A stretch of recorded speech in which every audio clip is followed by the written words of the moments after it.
lightning talk on Picasso paints. It was truly inspirational. I'm the founder of a charity called Hubbub, and I'm going to take 6 minutes, hopefully, to talk to you about community fridges. So it's a bit of a story. So a year ago, a Mexican food chain rang me up and they said they had a bit of a conundrum, which is that they prided themselves on giving people fresh, lovely food, no matter what time of day they turned up to the retail establishment, which was great, except right at the end of the day, they have loads of lovely, fresh, perishable food, and they had no idea what to do with it. So they were landfilling it. And then we suddenly discovered that they weren't alone, that there were other retailers like Nando's and other big chains that you probably know, who also pride themselves on giving us all fresh, lovely food, even if we come in at sort of 1 minute before it closes. And again, that leaves them with a lot of perishable, lovely food, which they're currently landfilling. And it's not just retailers that have this problem. Hubbub did some research last summer that found out that UK families throw away an incredible £500 million worth of food when they go on their summer holidays. So, you know, you go on your summer holidays, you suddenly look in your fridge and think, oh, I've got all of these things, what can I do with it? A lot of that gets binned. So we have a ridiculous amount of food waste in this country. So that's an environmental and financial issue.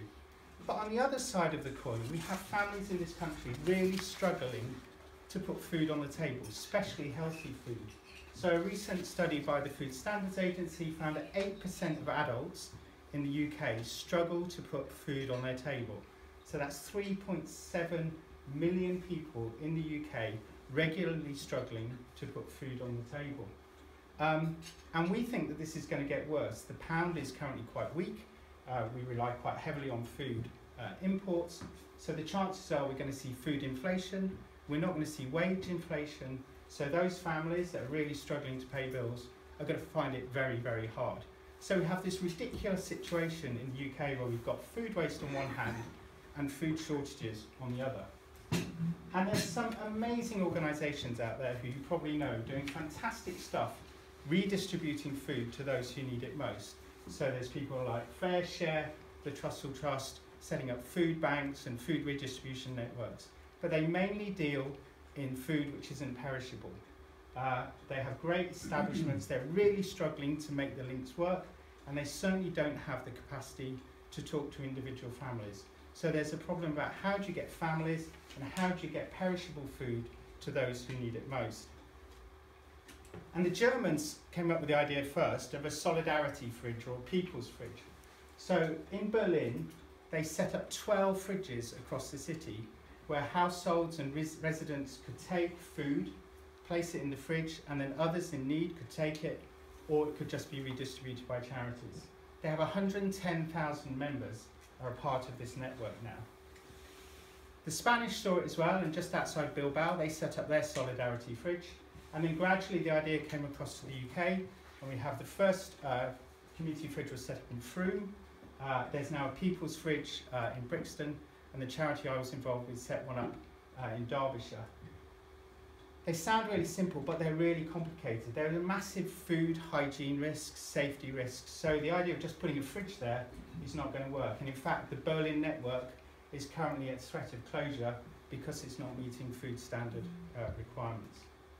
And we realised this when we set up our community fridge in Swadlincote in Derbyshire. So the fridge was provided for free by Bosch. We got money from Sainsbury's to set the fridge up, and we worked with the Food Standard Agency, the local Environmental Protection Officer, and the Sainsbury's Food Security team to make sure that we put things in place to ensure that there was regular, excellent safety standards for the fridge.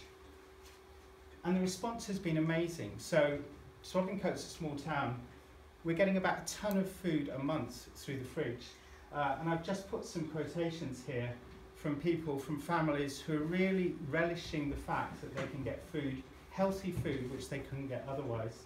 So we've helped 800 families already in Swadlincote, and we've helped 12 local charities redistribute food to the people that they're supporting who need it most.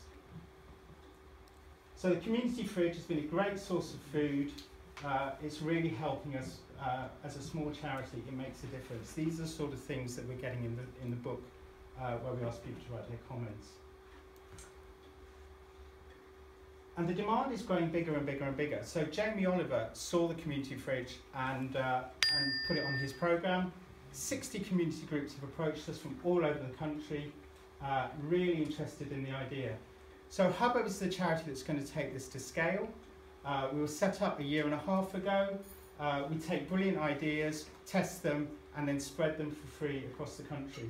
So one of the things that we've done is created a ballot bin to stop cigarette littering, where we ask people to vote with their cigarette butts. We've created a social enterprise. We've sold 500 of these already across the world.